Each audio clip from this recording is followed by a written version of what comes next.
So I want to go ahead and jump into the current events. I know I sound very stressed when it comes to this because honestly, I have just been very overwhelmed. I've kind of had to take a little bit of a break from social media with all the stuff that I'm just seeing all up and down my timeline. I know for some people, like spreading awareness is their thing. I think for me, I'm one of those people that feel like I'm just constantly being traumatized seeing it all. So let's go ahead and jump into, we're going to go before George Floyd because since we are in Georgia, we're going to speak about what happened here first. So let's go ahead and talk about the video that went circulating. Yeah, Mr.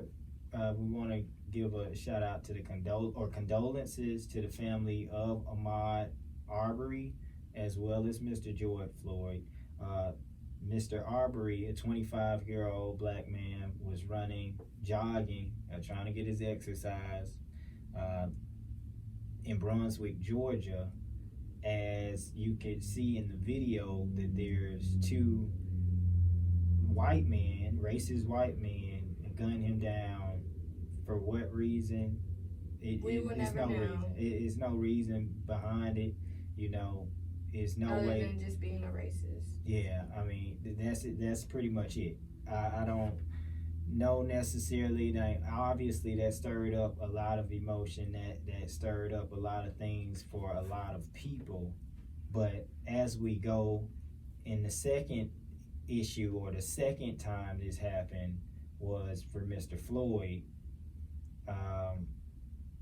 I mean, I don't watch much news, and as Jessica said, sometimes people are trying to spread awareness, or they, feel as if, hey, they'll try and cover it up if we don't talk about it, which is right. There's nothing wrong with talking about it, but I do feel strongly in regards to when people are posting death of especially black men in America, or posting death period, but black men specifically.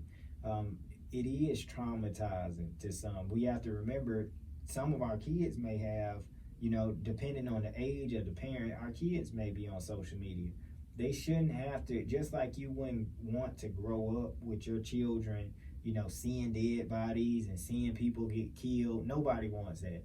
Regardless if that's the situation they're in right now or not, nobody wants that. So we have to keep that in mind when we're sharing these videos of these men getting killed, or these women getting killed, or whoever is getting killed. We have to keep that in mind, that we are actually spreading trauma.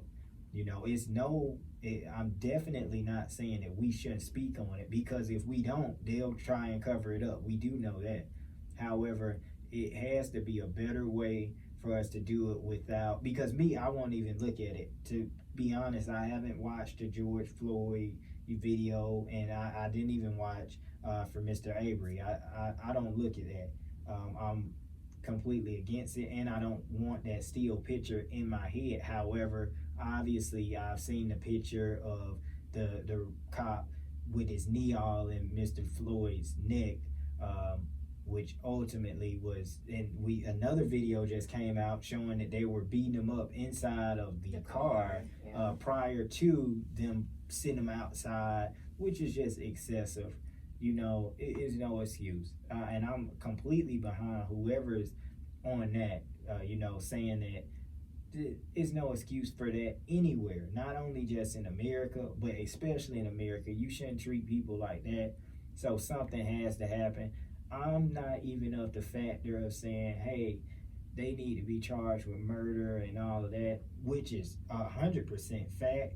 However, something has to happen. At this point, it's getting bad.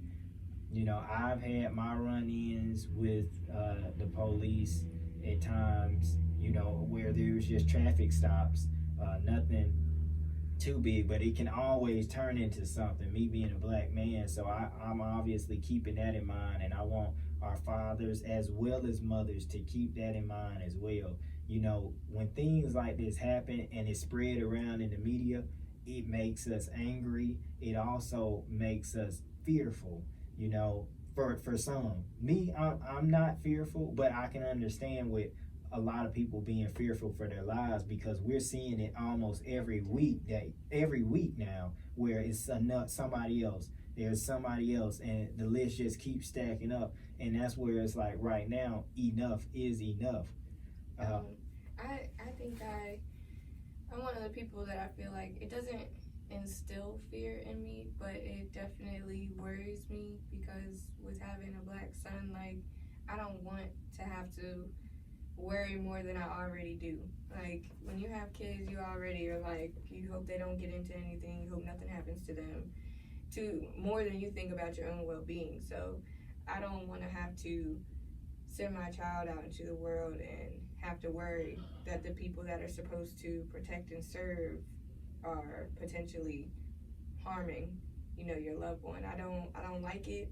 I don't like seeing it. Like I said, it is traumatizing for me. I don't want to hear someone pleading for their life and someone just inhumanely not caring. That, for me, it's not something I like. I don't want to see it. You wouldn't even want to treat your pets like that. It's very inhumane. That's why it's just that. Like, it's evil. I don't understand. I really don't understand where white people have that much hatred towards a skin color, because guess what, when my mom, she works in the operating room, so when they're operating on people and they open you up, we have the same organs. When people are burned up and have skin, your skin comes off, guess what, it's flesh underneath. So I really don't understand. I don't understand the hatred towards the skin color. Well, I can tell you where that started. That comes from their upbringing and what they was raised. So their parents was probably similar, and their grandparents was probably similar. That's why this podcast is so important, and we talk about parenting, and we talk to the parents, things that you teach your children, or that you may not know that you're teaching your children. They're watching. They're watching. They're soaking it up. So you can say one thing, and if you're doing another, they're gonna grow up. It is learned behavior. I 100% believe racism is a learned behavior, because we've seen plenty of videos of kids of different races.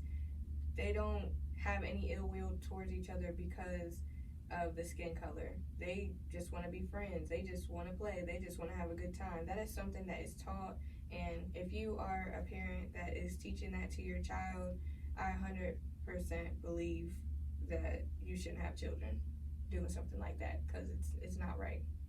Yeah, or you just shouldn't listen to this podcast if you're one of those parents.